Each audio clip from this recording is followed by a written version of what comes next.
بسم اللہ الرحمن الرحیم۔ السلام علیکم۔ آج میں 10 سال جیل میں گزارنے کے بعد باہر نکلی تھی۔ ابا کے ابھی 10 سال مزید جیل میں ہی گزرنے تھے۔ جیل میں رہتے ہوئے مجھے ان سب رشتوں کا اندازہ ہوا جو میرے لیے کوئی معنی نہیں رکھتے تھے، جن کو میں نے اپنی ضد اور ڈر کی بھینٹ چڑھانے کی کوشش کی تھی۔ میرا بیٹا بھی 9 سال کا ہو چکا تھا، مگر آج بھی وہ 2 سال کے بچے کی طرح ہی تھا۔ اس کا دماغ آج بھی 2 سال کے بچے کی طرح ہی تھا۔ میں تنہا اس کو پال رہی تھی کیونکہ میری غلطی اور نادانی نے اپنے شوہر کا ساتھ کھو دیا تھا، اور میرا شوہر اب کبھی بھی مجھ پر بھروسہ نہیں کرے گا، اس بات کا اندازہ مجھے ہو چکا ہے۔ رشتے بہت انمول ہوتے ہیں، ان کو پیسوں کی خاطر ضائع کر دینا بے وقوفی ہے۔ رشتے پیسوں میں ترازو میں نہیں تولے جا سکتے، مگر اب تو ہر گلی نگر میں جگہ جگہ بس رشتے ٹوٹتے بکھرتے دکھائی دیتے ہیں۔ بیٹیوں کو پیسوں کے عوض نکاح کے نام پر ونی کر دیا جاتا ہے۔ مال اور اولاد فتنہ ہے، مگر کچھ لوگ یہ بات بھول گئے ہیں۔ پیسے کی ہوس نے انسان کو کسی قابل نہیں چھوڑا۔ انسان رشتوں کی حدود بھول چکا ہے، وہ بس پیسے کو جمع کرنے میں لگا ہے۔ اپنی اولاد، اپنا آرام، اپنی بھوک پیاس، جس کے لیے پیسہ کمایا جاتا تھا، اور اب پیسے کے لیے اس سب کو نظر انداز کیا جا رہا ہے۔ میری اماں جاگیرداروں کے گھر سے آئی تھی۔ ابا کی کمائی اتنی نہ تھی، مگر نانا کے گاؤں میں جاگیرداری کی وجہ سے ابا بھی مشہور ہو گئے۔ وہ ہر وقت نانا کے ساتھ رہا کرتے تھے، مگر نانا ابا کو کچھ خاص پسند نہیں کرتے تھے۔ نانا کے انتقال کے بعد زمینداری ابا کے ہاتھ میں آ گئی، کیونکہ اماں نانا کی اکلوتی اولاد تھیں۔ گاؤں میں نانا کے بعد ابا کو سردار بنا دیا گیا۔ ابا کو سرداری ملتے ہی ابا آسمان پر پہنچ گئے۔ نانا جہاں گاؤں والوں سے نرمی سے پیش آتے تھے، ابا نے سختی شروع کر دی تھی۔ گاؤں والے ابا سے بہت تنگ تھے، مگر ابا کو کسی کی کوئی پرواہ نہیں تھی۔ ابا کو تو بس پیسوں سے غرض تھی۔ ان کا بس نہیں چلتا تھا کہ وہ غریب عوام کا کمایا ہوا پیسہ بھی کھا جائیں۔ اماں کو جب ابا کی غیر معمولی حرکات کا علم ہوا تو اماں نے ابا کو سختی سے منع کیا کہ وہ ایسا نہ کریں، لوگوں کی بددعائیں نہ لیں، مگر ابا اماں کو جھڑک دیتے اور کہتے کہ اب تمہارے باپ کا راج نہیں ہے جو میں چپ کر کے سب برداشت کروں، اب میری حکومت ہے، میں وہی کروں گا جو میرا دل چاہے گا۔ میری اماں کو ابا کے لہجے سے خوف محسوس ہوا تھا، کیونکہ ابا کے لہجے میں غرور اور تکبر اور ہوس ٹپکتی تھی۔ اماں نے ابا کو بہت مرتبہ سمجھانے کی کوشش کی، مگر ابا کے تو کان پر بھی جوں نہیں رینگی تھی۔ اب تو اماں بھی خاموش ہو گئی تھی۔ پہلے تو یہ معاملات گاؤں کی حد تک تھے، مگر اب اکثر ہی میری پھپھو گھر پر آئی ہوتی تھی۔ وہ پھپھو جو کبھی ہمارے گھر دکھ سکھ میں بھی کم ہی آتی تھی، اب ہر دوسرے دن ابا کے ساتھ نہ جانے کون سی گول میز کانفرنس چل رہی ہوتی تھی۔ دونوں بہن بھائی بیٹھک میں بیٹھے نہ جانے کون سے راز و نیاز کر رہے ہوتے تھے۔ اماں کو بیٹھک میں جانے کی اجازت نہ تھی، مگر مجھے بھی ابا پر شک ہو رہا تھا، نہ جانے ابا کر کیا رہے تھے۔ پھپھو کا روز روز آنا کچھ غلط ہونے کی علامت تھا۔ ابھی تو میں اور اماں بالکل خاموش تھے، اور ابا کی طرف سے بھی بھرپور خاموشی تھی۔ میں اور اماں یہ سوچ کر بھول گئیں کہ شاید پھپھو ابا سے پیسے لینے آتی ہوں اپنے بیٹے کے علاج کے لیے جو دماغی مریض تھا۔ پھپھو کا ایک ہی بیٹا تھا جو دماغی مریض تھا۔ جب وہ 15 سال کا ہوا تو اس کا روڈ ایکسیڈنٹ ہو گیا۔ سب کو تو لگا تھا کہ وہ مر جائے گا، کیونکہ اس کی حالت بہت تشویشناک تھی۔ خوش قسمتی سے وہ بچ تو گیا، مگر اس کا دماغی توازن برقرار نہ رہا۔ وہ 25 سال کا ہو کر بھی بچوں جیسا تھا۔ اس کا دماغ آج بھی بچوں کی طرح تھا۔ ایکسیڈنٹ کو دیکھ کر ایسے معلوم ہوتا تھا جیسے یہ کوئی سوچی سمجھی چال ہو۔ ابا نے بہت پتہ کروانے کی کوشش کی تھی، مگر کوئی بھی سرا ہاتھ میں نہیں آیا، تو ابا نے بھی پھپھو کو چپ کروا دیا۔ پھپھو کا بس نہیں چلتا تھا کہ وہ اس شخص کو جان سے مار دیں جس نے ان کے بیٹے کی یہ حالت کی تھی۔ اس روز کے بعد سے پھپھو ہمارے گھر نہیں آتی تھی۔ ان کا کہنا تھا کہ ابا نے ان کے بیٹے کے مجرم کو پکڑنے کی کوشش ہی نہیں کی، ورنہ ابا کے لیے کیا مشکل تھا۔ مگر اب اچانک سے پھپھو کا ہمارے گھر پر آئے دن آنا خطرے کی طرف اشارہ کر رہا تھا۔ ابا بھی کافی پریشان رہنے لگے تھے۔ ہر روز گھر میں وکیلوں کی لائن لگی ہوتی تھی۔ ابا کی میز پر طرح طرح کے کاغذات پڑے ہوتے اور وہ ہر وقت پریشان رہتے تھے۔ میں بھی ابا کی اکلوتی بیٹی تھی، تبھی ابا مجھ سے کوئی خاص محبت نہیں کرتے تھے۔ ان کے مطابق ان کو وارث چاہیے تھا۔ جب میں 10 سال کی ہوئی تو اماں اور ابا کے درمیان بہت لڑائی ہوئی۔ میں اپنے کمرے سے جیسے ہی اماں ابا کے کمرے کی طرف جا رہی تھی کہ اچانک اماں ابا کے کمرے سے ان دونوں کے جھگڑنے کی آوازیں آنے لگیں، مگر ابا کے الفاظ سن کر میرے تو رونگٹے کھڑے ہو گئے۔ جب ابا نے اماں سے کہا کہ تم سے ایک بیٹا ہی مانگا تھا مگر تم نے بیٹی میرے سر پر مار دی، جسے رخصت ہو کر ہماری ساری جائیداد دوسروں کے گھر لے کر جانی ہے۔ میں اتنا کماتا ہوں اس لیے نہیں کہ دوسروں پر خرچ کر دوں۔ اگر تم مجھے اس بیٹی کی جگہ ایک بیٹا دے دیتی اور کچھ نہیں تو ہماری جائیداد تو گھر پر ہی رہ جاتی۔ میں ابا کی بہت عزت کرتی تھی، مگر وہ کہتے ہیں نا، عزت بھی کسی کسی کو راس آتی ہے۔ ابا کو شاید عزت راس نہیں آ رہی تھی۔ میں ہمیشہ ابا کی محبت کے لیے ترستی ہی رہی تھی۔ مجھے لگتا تھا کہ شاید ہر بیٹی کا باپ اتنا ہی پیار کرتا ہے جتنا میرے ابا کرتے تھے۔ شاید میں زیادہ کی توقع رکھ بیٹھی تھی، مگر میں غلط تھی۔ ہر بیٹی کا باپ ایسی محبت نہیں کرتا۔ میں نے اپنی سہیلیوں کو بھی دیکھا تھا، ان کے ابا تو ان پر جان چھڑکتے تھے۔ میں ابا کی محبت بھری آواز کے لیے ہمیشہ ترستی رہی کہ شاید کبھی وہ مجھے محبت سے پکار لیں، مگر میں ابا کے سخت رویے کی وجہ تو جان ہی نہ پائی تھی۔ مگر اب مجھے اندازہ ہو گیا تھا کہ ابا کا رویہ مجھ سے اتنا سخت کیوں ہے۔ آخر ان کی جائیداد کا معاملہ تھا، جائیداد بھی وہ جو میرے نانا کی دی ہوئی تھی۔ ابا نے تو ہمیشہ بس اس میں سے اڑایا ہی تھا، کبھی جوڑنے کی تو کوشش کی ہی نہیں تھی۔ مجھے لے کر ابا کی نفرت دن بدن بڑھتی ہی جا رہی تھی، مگر اب میں وجہ جان گئی تھی کہ ابا کی نفرت کی وجہ کیا ہے، اسی لیے میں نے دل پر لینا چھوڑ دیا، اور اب تو میں ابا سے امید بھی کوئی نہیں لگاتی تھی، نہ ان کی محبت کے لیے اور نہ ہی نرمی کے لیے۔ اس روز سے ہی میں ابا سے دور دور رہنے لگی تھی۔ اب بس دور رہنے کا یہ فائدہ ہوا کہ میری ساری توجہ اماں کی طرف ہو گئی۔ اماں سے پیار محبت ملتی تھی تو میں اماں کے ساتھ مزید اٹیچ ہوتی گئی۔ میں اور اماں سارا دن بیٹھ کر باتیں کرتے رہتے، ایک دوسرے سے اپنا دکھ سکھ بانٹتے اور مل کر گھر کے کام بھی کر لیتے تھے۔ میری اماں بہت نرم طبیعت کی مالک تھیں۔ گاؤں بھر میں ان کو لے کر ہمیشہ اچھا ہی سنا تھا۔ گاؤں بھر میں جہاں ابا اپنی سختی کی وجہ سے بدنام تھے، وہاں اماں اپنی نرمی کی وجہ سے جانی جاتی تھی۔ آخر کو جاگیردار کی بیٹی اور زمیندار کی بیوی تھی۔ ابا کی حکومت کو 10 سال ہوئے تو اب کی مرتبہ الیکشن میں گاؤں کے ایک چودھری کو سیٹ مل گئی اور وہ جیت گیا۔ ابا کو اس سے بہت نقصان اٹھانا پڑا تھا۔ ابا کو الیکشن پر بہت پیسے لگانے پڑے تھے، مگر پھر بھی ابا الیکشن ہار گئے۔ ابا نے اماں اور مجھے گھر گھر بھیجا تاکہ ہم لوگ گاؤں والوں کو ووٹ کے لیے منا سکیں، مگر لوگ اندھے گونگے تو نہیں تھے نا، اور نہ بے وقوف تھے۔ آخر ہم کتنے لوگوں کو بے وقوف بناتے؟ ابا کے لیے تو کوئی بھی راضی نہیں ہو رہا تھا۔ اماں نے تو اپنے میکے میں رہ کر اپنے ابا کے لیے بھی کبھی ایسا نہ کیا تھا کہ لوگوں کے گھر گھر جا کر ان سے ووٹ مانگنے پڑتے، مگر کیا کیا جا سکتا تھا؟ ووٹ انتہائی کم تھے۔ ابا کو اس بات پر بھی غصہ تھا۔ وہ ہر وقت اماں کو جھڑکتے رہتے اور کہتے، تم سے ایک کام بھی ٹھیک سے نہیں ہو پاتا، ایک ہی تو کام تمہیں کہا تھا، تم وہ بھی نہ کر سکی۔ یہی اگر تم نے مجھے بیٹا دیا ہوتا تو آج میرا بازو ہوتا۔ چودھری کو دیکھ لو، 3 بیٹے ہیں اور تینوں نے اپنے باپ کا خوب ساتھ دیا۔ میں اکیلا آخر کیا کیا کروں؟ ابا تو اپنے گناہوں اور اپنی غلطیوں کا قصور بھی اماں کے سر پہ ہی ڈال رہے تھے، اور اماں میری بیچاری بے قصور ہو کر بھی سر جھکائے ابا کی ساری جھڑکیاں سن رہی تھی۔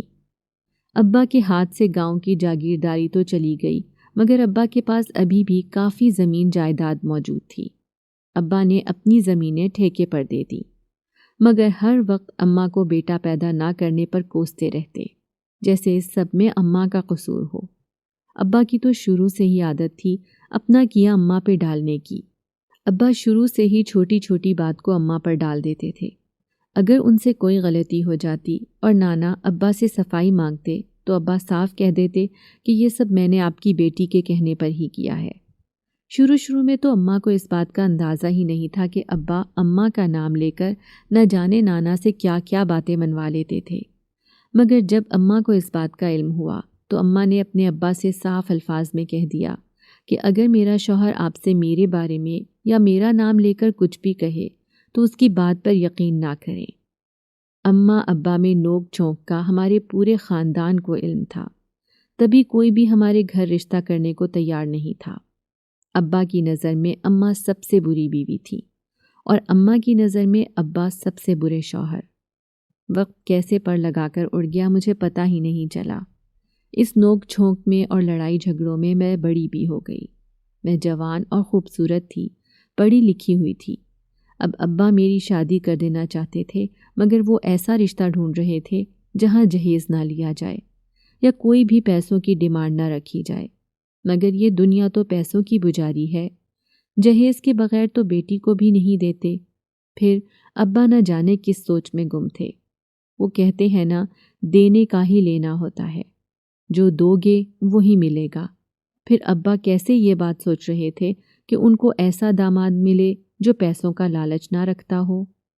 اماں اب میرا رشتہ دیکھنا شروع کر چکی تھی، مگر ابا ہمیشہ خاموش رہتے۔ اگر کوئی مجھے دیکھنے آتا تو ابا اس میں بھی شرکت نہ کرتے۔ اماں اکیلی کیا کیا کرتی۔ لوگ طرح طرح کے سوال پوچھتے تھے کہ اس کا باپ کہاں پر ہے، کیا لڑکی لاوارث ہے۔ آخر کس کس کو جواب دیتی۔ تھک ہار کر اماں نے رشتے دیکھنا چھوڑ دیے۔ مجھے بھی اس سب سے کوئی فرق نہیں پڑتا تھا، کیونکہ مجھے شادی میں کوئی دلچسپی نہیں تھی۔ میں شادی کا جو نتیجہ دیکھ چکی تھی اماں ابا کی صورت میں، میرے لیے وہی کافی تھا کہ میں شادی کے رشتے میں نہ ہی بنتی۔ مگر اس سب میں جو ایک بات عجیب تھی وہ یہ تھی کہ پھپھو کے چکر اب ہر روز کے ہو گئے تھے۔ پھپھو جو ہمیں دیکھ کر راضی نہ تھی، اب ہم لوگوں سے بہت اچھے طریقے سے بات کرتی۔ وہ اماں کی بہت عزت کرنے لگی تھی، مجھ سے بھی بہت تمیز سے بات کرتی اور بات بات پر مجھے پیار کرتی۔ مجھے اور اماں کو کچھ غلط ہونے کا احساس ہو رہا تھا، مگر ہم دونوں خاموش تھیں۔ آخر سوال کرتی بھی تو کس سے؟ کون تھا جو ہمارے سوالوں کا جواب دینا پسند کرتا؟ وقت کا کام ہے گزرنا تو وہ گزر ہی جاتا ہے۔ گاؤں کی سرداری اب مسلسل چودھری کو مل رہی تھی۔ وجہ صرف یہ تھی کہ چودھری نے گاؤں کے معاملات بہت خوبصورتی سے سنبھالے ہوئے تھے۔ کسی کو کسی قسم کی کوئی شکایت یا کوئی تنگی نہیں تھی۔ پھر آخر کیوں کر وہ ابا کو ووٹ دیتے؟ ابا نے کئی مرتبہ کوشش کی کہ وہ الیکشن میں جیت جائیں، مگر بہت سے پیسے لگانے کے باوجود بھی وہ گاؤں کے لوگوں کو خرید نہ سکے۔ ابا نے الیکشن جیتنے کے لیے بہت سے پیسے اڑائے، لوگوں کو بہت لالچ دیے، مگر لوگوں کو وقتی سکون کے بجائے چند سالوں کا سکون بہتر لگا۔ اب ابا کی انا پر مسلسل چوٹ پڑ رہی تھی۔ ابا کی عزت میں جب کمی آنے لگی تو ابا اس سب کا غصہ، اس سب کا غبار ہم ماں بیٹی پر نکالتے۔ ابا کا رویہ کھینچا کھینچا رہنے لگا تھا۔ پہلے بھی کچھ بہتر نہیں تھا، مگر اب تو وہ ہمیشہ ہی بد اخلاقی سے بات کرتے تھے۔ وہ بھی ایک دوپہر تھی جب ابا اور اماں میں خوب لڑائی ہوئی۔ اماں ہمیشہ کی طرح مسلسل چپ تھی اور آنسو بہا رہی تھی، اور ابا مسلسل بول رہے تھے، مگر وہ کس بات پر لڑ رہے ہیں وہ وجہ میں نہ جان سکی۔ رات کا پہر تھا، ہر طرف خاموشی کا راج تھا، جیسے طوفان کے آنے سے پہلے والی خاموشی ہو۔ ابا فون پر نہ جانے کس سے بات کر رہے تھے، ہر طرف بس ابا کی آواز ہی گونج رہی تھی۔ میں خاموشی سے چھپ کر ابا کی باتیں سننے لگی، مگر میرے رونگٹے کھڑے ہو گئے ابا کی بات سن کر۔ مجھے یقین نہیں آ رہا تھا کہ پیسوں کے پیچھے ابا اتنا گر سکتے ہیں۔ آخر کیوں ابا نے اتنا بڑا کھیل کھیلا؟ میں بالکل خاموش ہو گئی تھی۔ ابا کی بات نے مجھے پتھر کا بنا دیا تھا۔ میں نے جو ابا کی بات سنی تھی میں تو کسی کو بتا بھی نہیں سکتی تھی کہ ابا نے کیا کیا ہے، اور نہ میں نے اس بات کا ذکر کسی سے کیا، مگر میں ابا سے دور دور رہنے لگی تھی۔ مجھے تو جیسے ابا سے نفرت ہو گئی تھی، مگر ابا تو یہ تک نہیں جانتے تھے کہ میں ان کی سب باتیں سن چکی ہوں۔ میں خاموشی سے اپنی جگہ پر بیٹھی تھی، جب اماں میرے پاس آئیں تو میری آنکھوں میں آنسو دیکھ کر اماں ایک دم دہل گئیں اور مجھ سے کہنے لگیں کہ تمہیں کیا ہوا ہے؟ مگر میں اماں کو کیا بتاتی کہ جو میں نے سنا ہے وہ کسی قیامت سے کم نہیں۔ جو میرے ابا نے کیا وہ کسی کے ساتھ کوئی دشمن بھی نہیں کرتا۔ اماں مسلسل مجھے بول رہی تھی، جیسے وہ میری آنکھوں سے ہی جان جائیں گی کہ میرے دل میں کیا چل رہا ہے۔ میں اماں کے دیکھنے پر ایک دم گھبرا گئی، کیونکہ ایک بیوی ہونے کی حیثیت سے اماں جیتے جی مر جاتی اگر انہیں اس بات کا علم ہوتا کہ ان کے شوہر نے کیا کیا ہے۔ میں نے ابا پر مزید نظر رکھنا شروع کر دی تھی، چھپ چھپ کر ابا کی ساری باتیں سنا کرتی تھی۔ ابا نے آج کل کوئی خاص بندہ رکھا ہوا تھا جو ہمیشہ ان کے پاس رہتا تھا، ان کے ساتھ ساتھ رہتا تھا، ان کے قدم سے قدم ملا کر چلتا تھا، یہاں تک کہ ان کے ہر راز کو جانتا تھا، اور شاید وہ راز بھی جو میں کسی کو بتا بھی نہیں سکتی تھی۔ مگر میرا دماغ اس بات سے انکار کر دیتا۔ مجھے ایسا لگتا جیسے ابا نے وہ راز کم از کم اپنے کسی ملازم کو نہیں بتایا ہوگا۔ مگر وہ بھی تو خاص ملازم تھا جو ابا کے ہر اچھے اور برے کاموں کو جانتا تھا، لیکن کسی کو مارنے کی چال کے بارے میں یقیناً ابا نے اپنے اس خاص ملازم کو نہیں بتایا ہوگا کہ ابا نے کسی کو مارنے کی کوشش کی تھی تاکہ ابا کی جائیداد میں سے کسی کا حصہ نہ نکلے۔ وہ ملازم بہت پرکشش تھا، اس میں جو کشش تھی وہ اس کی آنکھیں تھیں، چہرہ تو ہمیشہ نقاب میں چھپا ہوا ہوتا تھا۔ مجھے اس ملازم میں دلچسپی ہونے لگی تھی، وجہ اس کا ڈھکا چھپا روپ تھا، اس کی سرگرمیاں بھی بہت دلچسپ تھیں، اور سب سے دلچسپ بات اس میں یہ تھی کہ وہ ہمیشہ سب کو نظر انداز کرتا تھا، خاص طور پر عورت ذات کو، اور یہی اس میں کشش کی سب سے بڑی وجہ تھی۔ مجھے ہمیشہ اس بات کی بے چینی رہتی تھی کہ وہ کسی سے زیادہ بات کیوں نہیں کرتا یا کسی پر دھیان کیوں نہیں دیتا۔ مجھے اندازہ ہی نہیں ہوا تھا کہ کب میں اس کی ہر حرکت پر نظر رکھنے لگی تھی۔ میں اس کی جاسوسی کرتی تھی اور چاہتی تھی کہ وہ مجھے دیکھے۔ میں اس کو اپنی طرف مائل کرنے لگی تھی۔ اب تو میں تڑپتی تھی کہ کب وہ مجھ سے بات کرے، مگر وہ تو مجھے ایسے نظر انداز کرتا تھا جیسے میں دنیا میں موجود ہی نہیں ہوں۔ اکثر اوقات تو مجھے اپنی موجودگی پر بھی شک ہونے لگتا تھا۔ اب تو جیسے مجھے اس سے چڑ ہونے لگی تھی۔ وہ میری پسندیدگی سے اب میری ضد بننے لگا تھا۔ میں ہر وقت اب ابا کے ساتھ ساتھ رہتی۔ مجھے تو یہ تک بھول گیا تھا کہ میں کسی وقت میں اپنے ابا سے بہت نفرت کرنے لگی تھی، مگر اس وقت اگر کوئی ضروری تھا تو صرف وہ ابا کا ملازم تھا۔ آہستہ آہستہ میں ابا کے ساتھ ساتھ اس ملازم کے بھی قریب ہوتی گئی۔ ابا کی اجازت سے اس ملازم کے ساتھ ابا کے سارے معاملات دیکھنے لگی۔ ابا بھی خوش تھے کہ میں ان کے کاموں میں دلچسپی لے رہی ہوں، اس لیے وہ مجھ سے زیادہ کوشش بھی نہ کرتے، مگر ابھی بھی کچھ تھا جو مجھے محسوس ہوتا تھا کہ مجھ سے چھپایا جا رہا ہے، اور میں یہ بات جانتی بھی تھی کہ ابا اپنے قریبی ملازم کے ہاتھوں کم از کم مجھے سب کچھ نہیں بتائیں گے۔ کچھ پیغام خاص خاص لوگوں کے لیے ہی ہوتے ہیں۔ میں ابا کے ملازم سے محبت کرتی تھی، اور اب تو ملازم بھی کبھی کبھار مجھ سے بات چیت کر لیتا۔ اس کی آواز بہت میٹھی تھی، وہ تو نہیں مگر میں اس کے ساتھ خوش گپیاں بھی لگا لیا کرتی تھی، اس کے ساتھ بات چیت بھی کر لیا کرتی تھی، مگر وہ ہمیشہ مجھے بس گھورتا رہتا۔ ایک روز میں نے ہمت کی اور ابا کے شہر جانے کا انتظار کرنے لگی۔ ابا ہر جمعرات کی صبح کو شہر ایک درگاہ پر جایا کرتے تھے، وہ پیروں کو ماننے والے تھے۔ ایک روز ابا جیسے ہی شہر روانہ ہوئے تو میں نے ابا کے خاص ملازم وقاص کے پاس جانے کا ارادہ کر لیا۔ میں نے اس کو اپنی طرف مائل کرنے کی کوشش کی، مگر وہ بس ایک ہی بات کرتا رہا کہ یہ سب غلط ہے، مگر میں نے اس کی ایک نہ سنی۔ تھک ہار کر اس نے بھی مجھ سے محبت کا اظہار کر ہی دیا اور مجھ سے شادی کرنے کا وعدہ کیا۔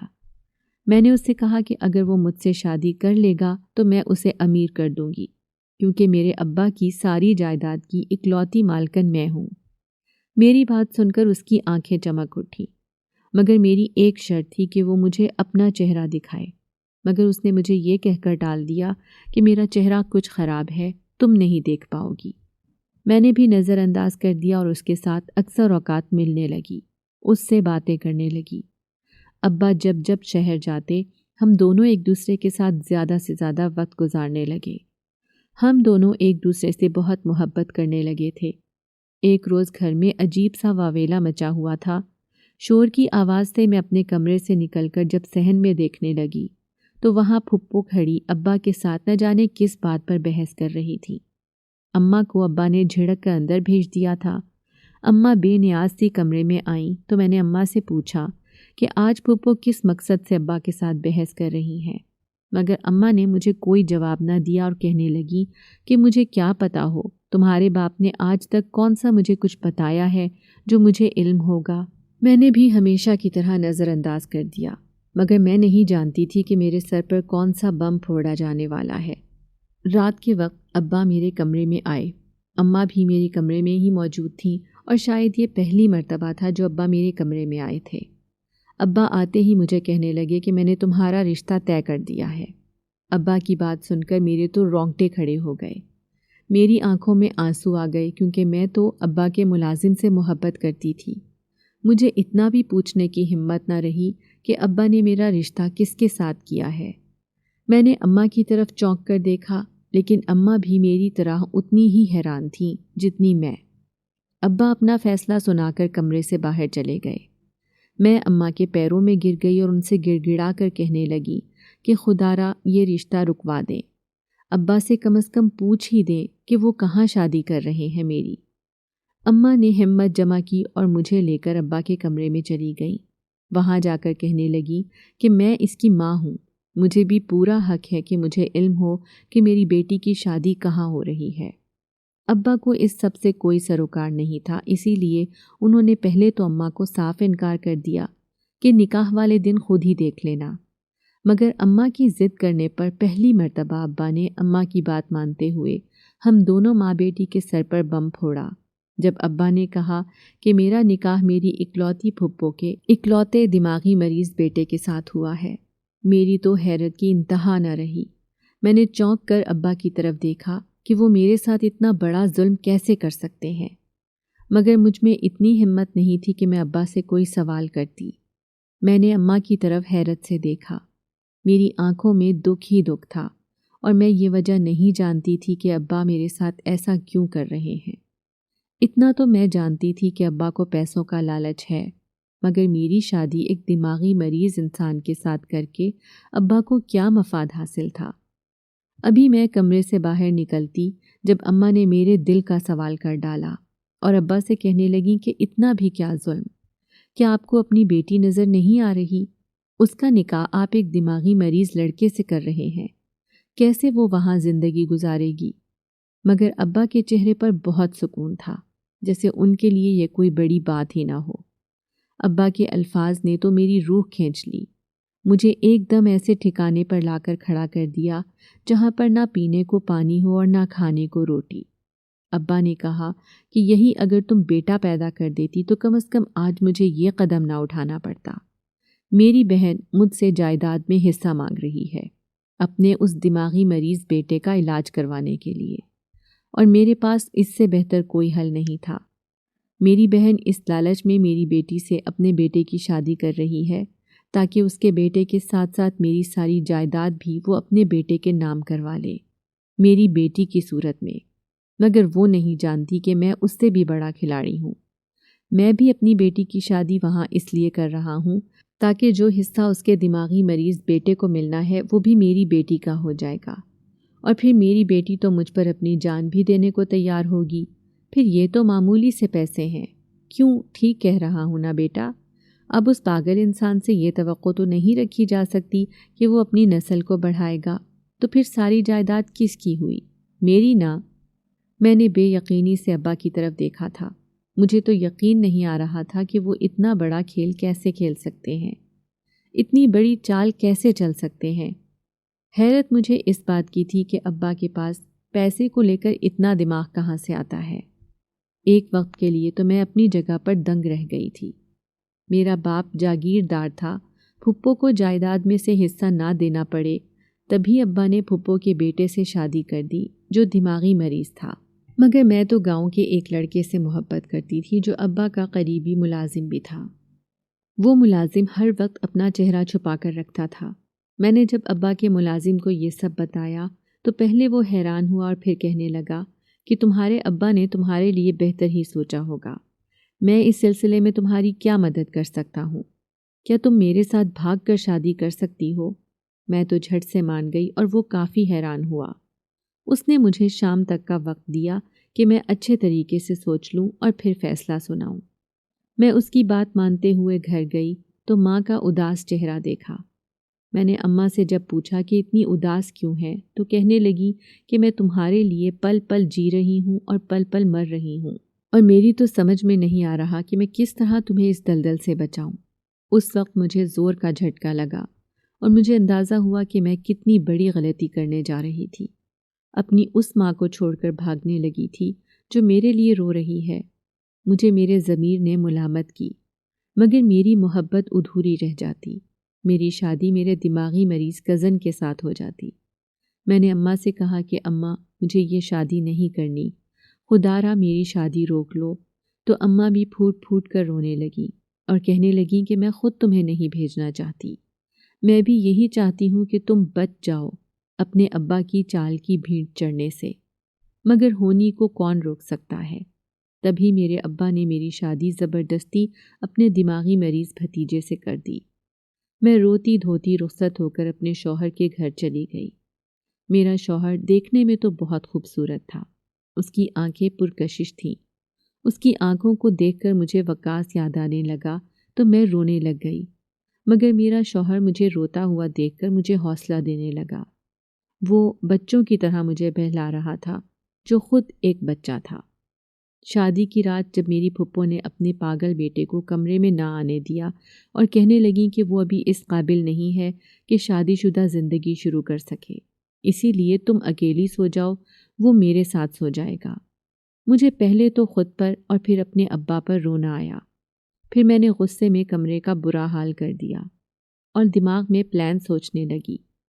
تبھی میں نے چھپ کر ابا کے ملازم کو فون کیا جو میں رخصتی کے وقت اپنے ساتھ لائی تھی، اور اس کو کمرے میں بلا لیا۔ پہلے تو اس نے آنے سے انکار کر دیا اور کہنے لگا کہ اب یہ سب مناسب نہیں ہے، تم کسی اور کی امانت ہو، مگر میرے دل میں بس وقاص کی محبت ہی تڑپ رہی تھی۔ میرے بہت اصرار پر وقاص آنے کے لیے مان گیا۔ میں تو بہت خوش تھی، میری مراد جو بر آئی تھی۔ اب میں ہر رات اپنے شوہر کی جگہ اپنے ملازم کے ساتھ گزارنے لگی۔ وہ مجھ سے محبت بھری باتیں کر کے ہر وقت میری دلجوئی کرتا رہتا۔ میں نے اس کو بتایا کہ میری ساس کا رویہ میرے ساتھ بالکل بھی ٹھیک نہیں ہے۔ ایک مرتبہ ساری جائیداد میرے نام لگ جائے تو ہم یہاں سے بھاگ جائیں گے۔ وقاص کہنے لگا تو پھر تمہارے شوہر کا کیا کریں گے؟ تمہاری ساس تو سب میں ڈھنڈورا پیٹ دے گی۔ میں نے اور وقاص نے مل کر ایک ترکیب سوچی۔ وقاص نے حیرت سے میری طرف دیکھا اور کہنے لگا کہ تم میرے لیے اپنے شوہر کو مار لو گی۔ میں نے ہنس کر اس کو دیکھا اور کہا، ماروں گی نہیں، مروا دوں گی، جیسے بچپن میں میرے باپ نے جائیداد کے لیے میرے شوہر کو مارنے کی کوشش کی تھی، مگر بدقسمتی سے وہ بچ تو گیا، مگر چوٹ دماغ پر لگ گئی اور وہ دماغی مریض بن گیا۔ وقاص میری بات کو بڑے غور سے سن رہا تھا اور بات سمجھتے ہوئے سر ہاں میں ہلانے لگا۔ اب ہمیں بس اپنی ترکیب پر عمل کرنا تھا۔ دن ایسے ہی گزرتے رہے اور میں اور وقاص ہر وقت ایک ساتھ رہتے۔ میں حاملہ ہو گئی تھی۔ جب یہ بات میں نے وقاص کو بتائی تو وہ بہت خوش ہوا۔ مجھے بھی کافی حیرت ہوئی کیونکہ میرے مطابق وقاص کو یہ بچہ نہیں چاہیے تھا، اور وہ جب سنتا تو وہ غصہ کرتا۔ ایک دن غلطی سے میرا شوہر کمرے میں آ گیا، مگر دیکھتے ہی حیرت کی انتہا نہ رہی کہ جب شوہر نے بھی نقاب کیا ہوا تھا۔ میں کافی حیران ہوئی۔ وہ میرے پاس آیا اور کہنے لگا کہ تم مجھے بہت اچھی لگتی ہو۔ میرے شوہر نے چہرے پر کپڑا ڈالا ہوا تھا۔ پہلے تو میرے دماغ میں گھنٹیاں بجنے لگیں۔ مجھے اپنے شوہر سے خوف محسوس ہونے لگا کیونکہ وہ پہلے جیسا نہیں لگ رہا تھا۔ میں نے اس سے کانپتی آواز میں پوچھا کہ تم نے چہرہ کیوں چھپایا ہوا ہے؟ تبھی وہ کہنے لگا کہ کیوں، تمہیں تو چہرہ چھپانے والے لوگ ہی پسند ہیں، اپنا شوہر تو تمہیں بہت برا لگتا ہے۔ میں نے چونک کر اس کی طرف دیکھا اور پھر ایک دم گھبرا گئی۔ میں نے اپنے شوہر کو غور سے دیکھا تو وہ کہنے لگا کہ تمہیں گھبرانے کی ضرورت نہیں ہے، میں تمہارا شوہر ہی ہوں، بس آج تمہارے ملازم کے روپ میں آیا ہوں، تو بتاؤ کیسا لگ رہا ہوں؟ میری آنکھیں حیرت سے پھٹی کی پھٹی رہ گئیں۔ جیسے ہی اس نے نقاب اتارا میرے رونگٹے کھڑے ہو گئے، کیونکہ وہ واقعی میں میرا شوہر تھا۔ وہ تو بالکل ٹھیک تھا، اور جس حالت میں وہ میرے سامنے تھا، پہلے تو ایسی حالت نہیں تھی اس کی۔